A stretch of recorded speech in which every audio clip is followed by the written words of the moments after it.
Cut day 4 of my 30 day cut challenge. আজকে shoulder আমার favourite পার্টের মধ্যে একটা। হ্যাঁ, আমি বলেছিলাম আমার স্ট্রেংথ কমা শুরু হয়ে গেছে। আমি আজকে 25 কেজি ডাম্বল প্রেস মারার পর 30 কেজি উঠাতে গেলাম, বাট আমার শরীর আমাকে সাথই দিল না। শোল্ডারের 3টা পার্ট আমি খুব খুশির সাথে ট্রেন করি, ফ্রন্ট ডেল্ট, মিড ডেল্ট অ্যান্ড রেয়ার ডেল্ট। আমি কয়েকদিন হলো রেয়ার ডেল্টকে বেশি প্রায়োরিটি দেওয়ার চেষ্টা করি মিড ডেল্টের সাথে।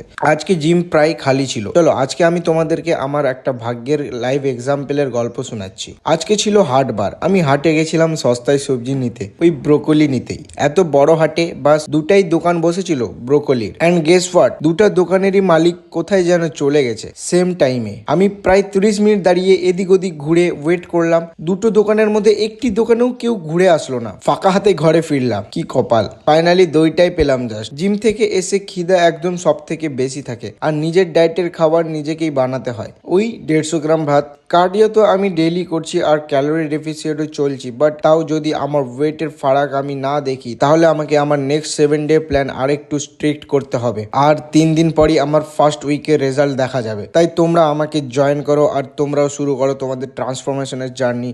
আর দেখা হচ্ছে ডে 5-এ।